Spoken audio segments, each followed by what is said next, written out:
O mga kasin, tayo na, panibagong vlog na naman. So may mga babanatan tuloy. May mga ayos sikasuhin ako ng malupit. Magano kami ngayon? Tawag dito, testicles. Ay, chesticles pala.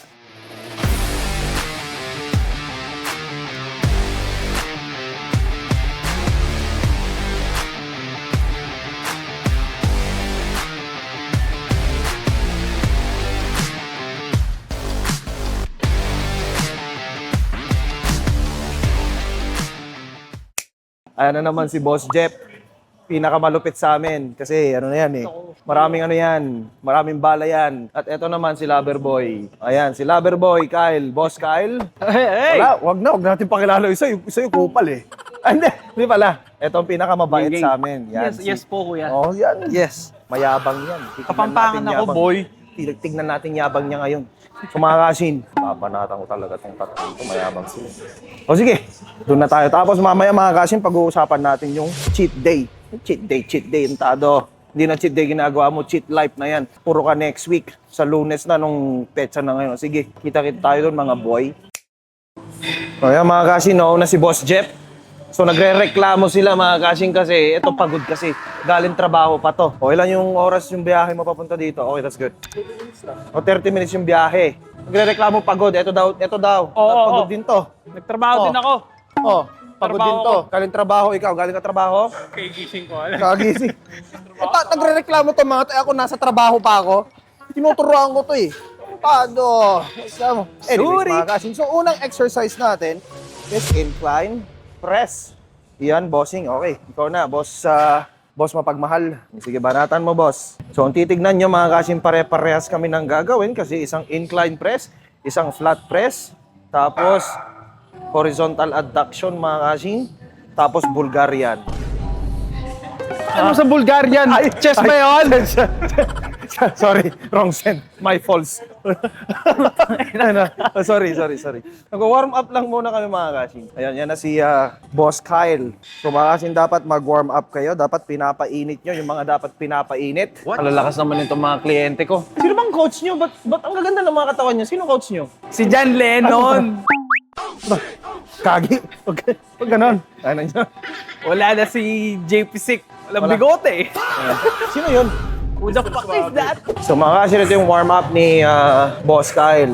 So kung titignan nyo, madami siyang extra movement. Sino mo yung paa, sino mo yung shoulder, madami. So ang gagawin yan, sasabihan ko lang to, pag ikaw ginawa mo yung bading ka. Take your time, meron pang isa. And that's good. Okay. So dapat mga kasi, when you're lifting weights, kahit ano pa yan, be mindful of what you do. Okay? Take your time. Tapos tignan nyo yung pag-push. Huwag nyo dapat binibigla. So, dapat pag inangat mo, kontrolado siya. Good. Kontrolado, hindi slowly kontrolado. And dapat makakasin yung range of motion. Hindi lang dapat siya range of motion. Dapat active range of motion.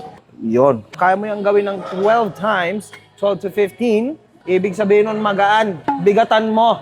Good. That's good. Hindi ko pinatuloy-tuloy mga kasin kasi kaya niya pang dagdagan yun. Pasuyo ako ng steroids. Okay. Next, dagdagan. So paano yung coach, pinagsasabay-sabay mo kliyente mo, hindi ba dapat single-single kasi nagbabayad sila, single naman eh. Hindi pumayag yung mga yan. Birthday gift daw nila sa akin kaya deliver daw nila ako. Mag-samgyup kami. Mas marami, mas masaya. Ayun. Take your time. Yan, good. So nakikita nyo mga kasi medyo nag-fail na siya dito. Ayan So mga kasi pag nakita nyo yun, you gotta push more. Meron pa yan. O di ba, pahirap na. Meron pang isa yan. Kaya mo yan, Jeff? Big breath in. Come on. Nyep. Kaya mo yan, Nyep? Yeah. Uy, umutot. Ano yun? Okay. 1, 2, push. Good. And, sige. Tanggalin mo yung 125. Tanggalin mo yung 125. We don't have the capacity. So we don't have the capacity. Okay. Press. Okay. Good. So, bigyan mo ako at least 6, ha? You gotta press hard, man. Come on. That's good. Ikaw na. Dagdagan natin yung benching ko. Angat.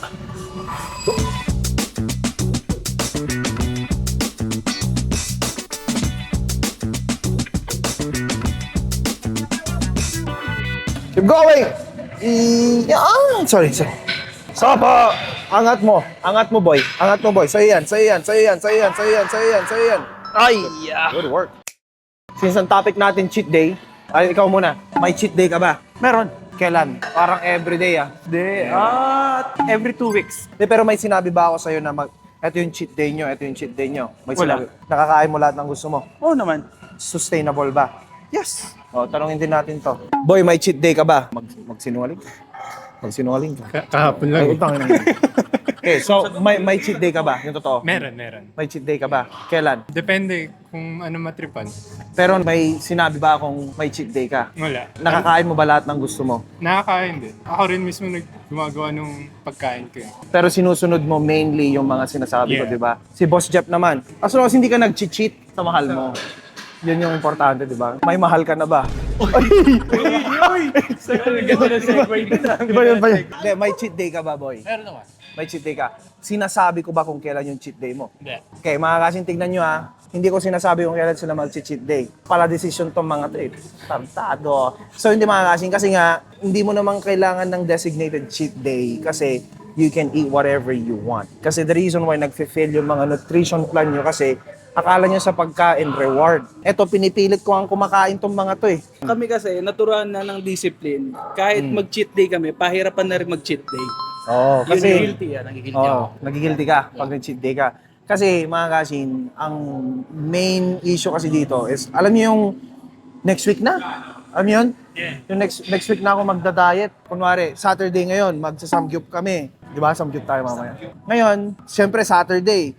Tapos siyempre bukas Sunday. Anong ginagawa ng karamihan? Sa Lunes na ako ulit magsisimula. So dalawa na yung cheat day. Yung mga ganun mga kasin, kunwari nag-cheat day ka ngayon. Number 1 na iiwasan nyo kapag napakain kayo ng marami. Akala nyo, mababawi nyo yon sa cardio bukas o mag-workout kayo bukas. So isipin nyo mga kasi na yung cheat day, it's not a reward. So kailangan nyo din kasi yon for a mental break. Okay mga kasi, next is horizontal press. Palagi kong sinasabi, paulit-ulit lang ginagawa natin.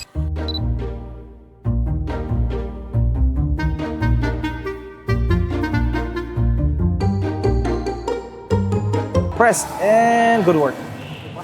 That's good. Okay.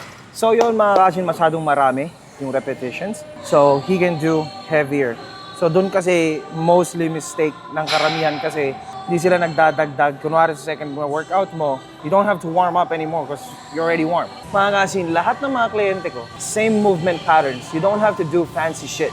Simple lang yung movement. Horizontal press, incline press, lateral raises, bisexual, biceps. Ganon. Yes, yun lang. Alright, let's do it.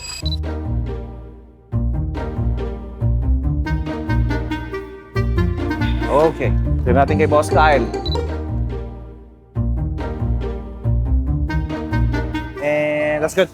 Okay, we're gonna add more. Knowing mga kasi na magaan para sa kanila to, pero hindi naman ako bobo eh. Dadagdag tayo. Kasi gusto ko magpakitang gilas. Mayabang ako, di ba?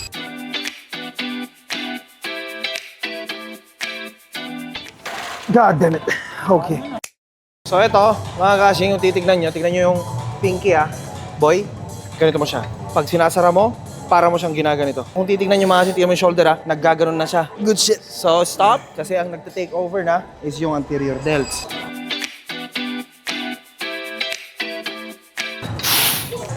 So ang ginawa namin doon, 2 set lang akin, pero to, pakitang gilas kasi itong tatlong to, kaya nag-3 sets sila. So gagawin natin ito mga kasing kasi may mga bias yung mga muscle natin when you're hitting horizontal adduction. Yung kanina mga kasing, di ba, pag ganito siya, same lang yung movement mga kasing, pero kasi may mga bias to. So kaya natin ginagawa to, in layman's term, lower chest. So, pero wala talagang lower chest na area sa muscle, okay? Kasi it's pectoral major and pectoral minor. Pero again, yung mga muscles natin, yung mga muscle fiber, iba-iba yung origin, tsaka, ito, origin and insertion.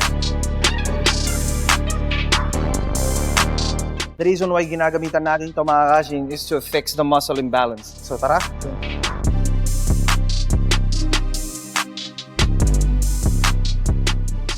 Diba, ang difference ng muscle imbalance niya. Mga kasing, if it's your first time doing it, kasi first time niya, you will not get it right the first time. So, it's okay.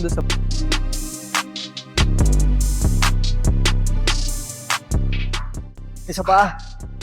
That's good. Okay. So, hindi kailangan perfect yung form nyo every single repetitions, mga kasi. Let's say you're pushing the weight heavy, yung first na 1 hanggang 7 na reps mo mga kasin, okay dapat yung form mo. Pero pag malapit ka na sa failure, dapat medyo may pagka-slight compromise dapat yung form mo. Kasi kung hindi, you're not training hard enough. Let's go! Try mo.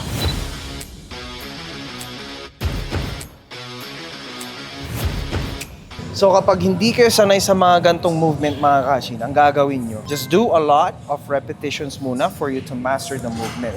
Huwag muna kayo mag-focus sa intensity. Pag di kasi kayo sanay sa movement, huwag muna kayo mag-focus sa intensity. Ang pinapractice nyo muna is yung movement.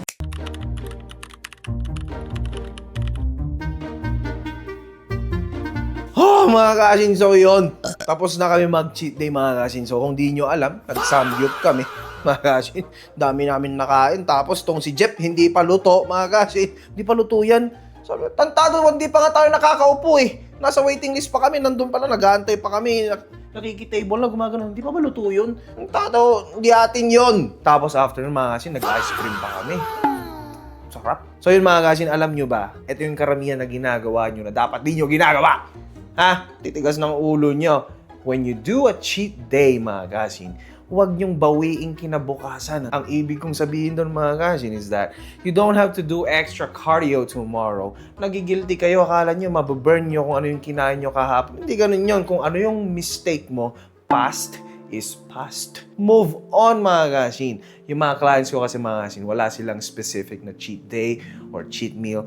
They eat whatever they want, mga kashin, as long as babalik ka ulit, mga kashin, sa track. Hindi mo kailangan mag-antay sa Lunes para bumalik ka on track. Kasi kunwari, nag-cheat day ka ng Saturday. Alam mo ginagawa mo. Sunday naman bukas eh. So, Lunes na. Mga kashin, don't do that, okay? Kasi mga kashin, ang cheat day or cheat meal, okay? It's not just for your health, it's for your mental. Kasi ang cheat day, mga kashin, to reset your mental, okay? Yung mental health nyo. Kasi mga kashin, minsan, kunwari, yung mga masasarap na pagkain, mga kashin, na outside of your meal plan, kailangan nyo din yon. Kasi minsan, mga kashin, hindi lang dapat yung tiyan yung nabubusog, dapat yung utak nyo din.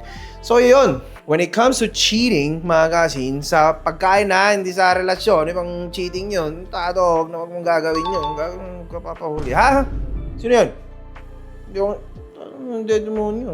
So yun, mga kashin, I hope meron na naman kayo natutunan sa ating short vlog. So meron na naman tayo magiging bagong vlog next week, mga kashin, and that's gonna be surprise. Siyempre, mahilig kayo sa mga surprise. Ayaw mga surprise? Surprise! O yun. So anyways, mga kashin, thank you. Like and subscribe kapag again, di ka magsusubscribe. Sana mapugsatan ka ti tsinelas o kininami. Basta sana pag di ka mag-like or subscribe, ngunguyain ng aso mo yung tsinelas mo. Okay? Habayanas pa naman yan. O, sige na. Goodbye. Maomaak. I love you all.